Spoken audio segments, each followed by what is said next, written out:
What's going on, guys? In this video I want to try something a little different and potentially nerdy, and that is to talk about success principles from Bruce Wayne, the Batman character.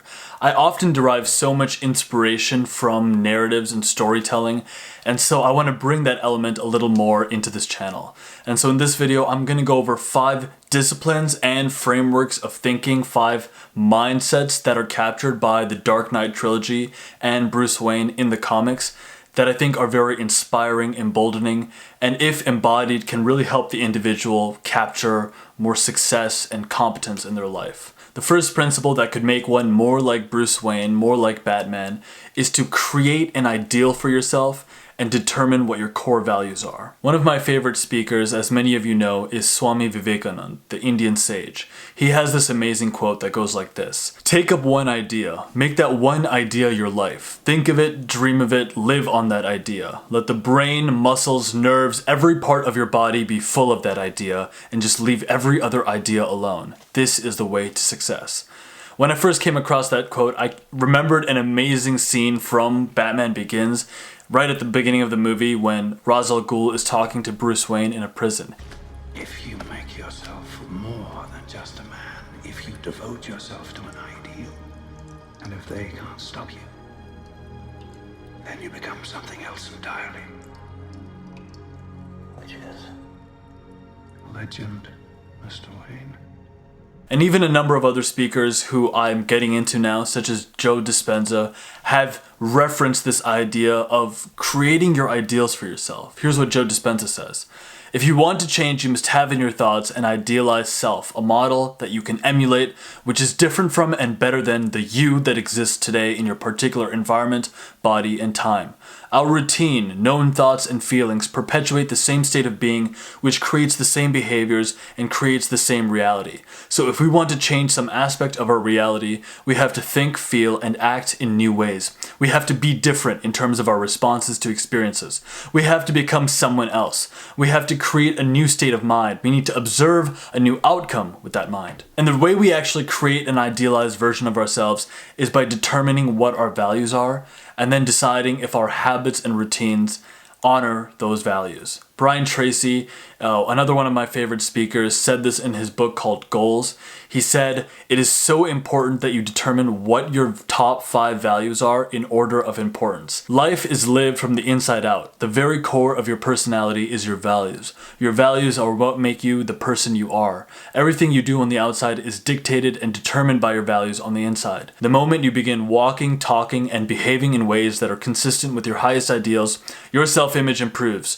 Your self-esteem increases, and you feel happier about yourself and your world." When I read that, I sat down to determine what my own values are, and even though it's a little embarrassing for me to reveal them to you, I'll just say that they are spiritual strength, constant forward momentum, relationships, recognition, and excitement. About a year ago, I determined that those were the values that I was most driven by, that made me feel the most good about myself if I tried to honor them.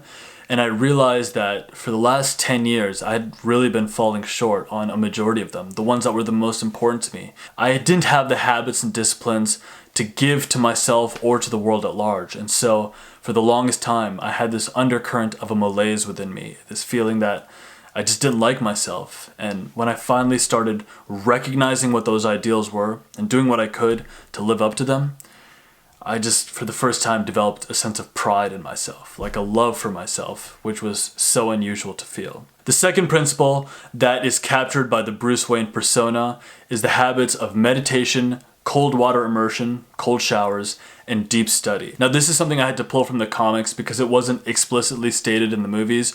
But in the comics, Bruce Wayne is a frequent meditator. He makes several references to transcendental meditation.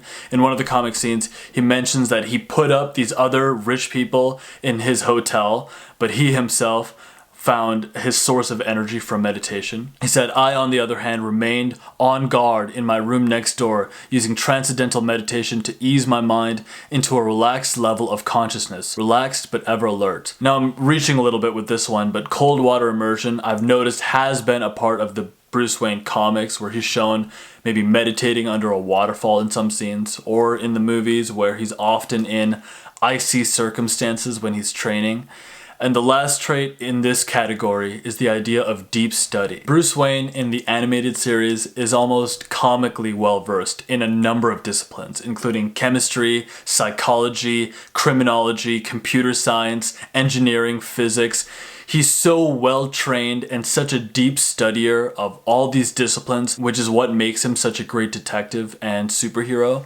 And so this almost inevitably points to the idea that a person who studies skills can really be a force to be reckoned with. And a number of other geniuses, real life geniuses that I've looked into, have been a huge advocate of deep study, working on a subject uninterrupted. Leonardo da Vinci and Albert Einstein credited almost all of their success to their ability to stay with a problem and wrestle with it despite the fact that they were maybe struggling with it or wanted to look away. And so that is the second framework of thinking: meditation, cold water immersion, and deep study. The third principle that makes up the Bruce Wayne persona is a very obvious one, but is still very inspiring. And that's the fact that he is in peak human condition, in peak performance, the most idealized physical shape possible. In various comic books and media, the Bruce Wayne character has been known to have a diet consisting of oatmeal, bananas, eggs, greens, tea, tuna, chicken, steamed vegetables, protein shakes, cottage cheese. He has an extremely varied training regimen that includes heavy weights, martial arts, plyometrics, yoga,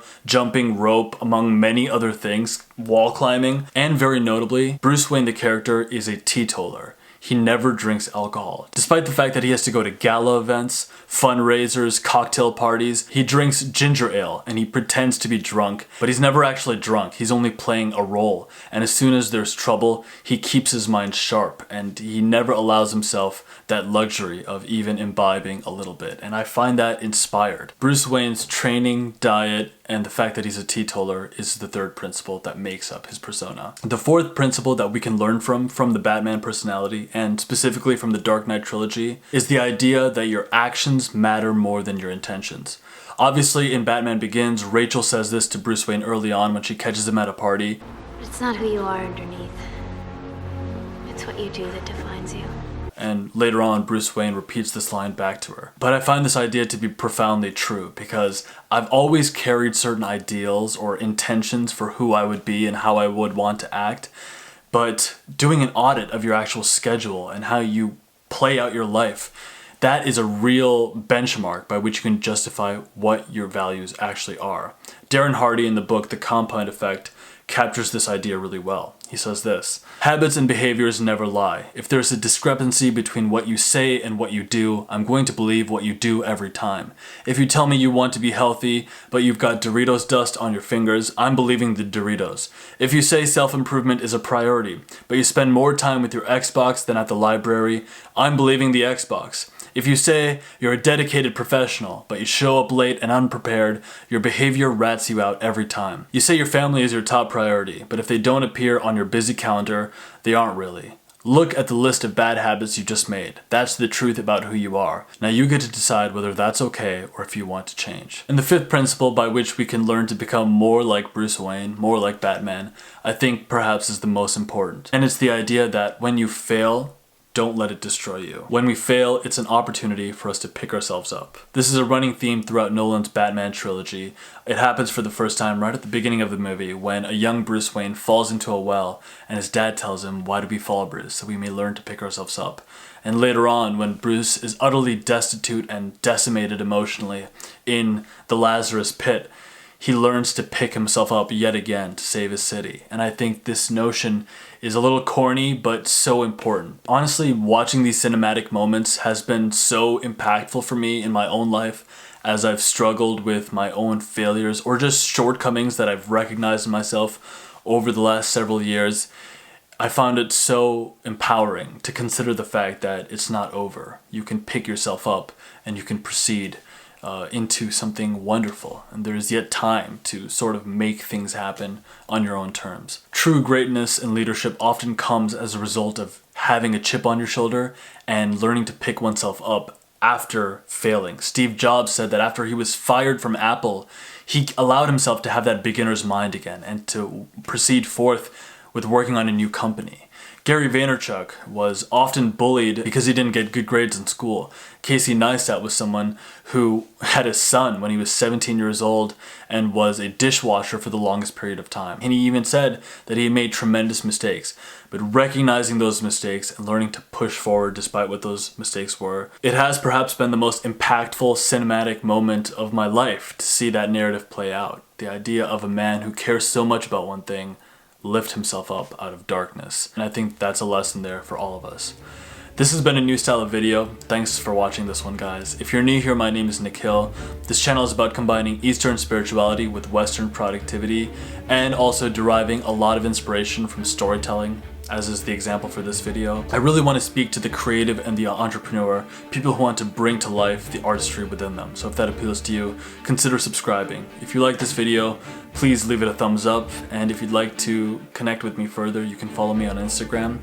And with that being said, for those of us who are willing to recognize ideals, do deep study, have great disciplines in our life that make us physically as capable as possible, to those of us who recognize that our actions matter more than our intentions, and yet those of us who give ourselves the space to pick ourselves up if we ever do fall, to us I say, greatness is coming. Cheers, guys. I'll see you next time.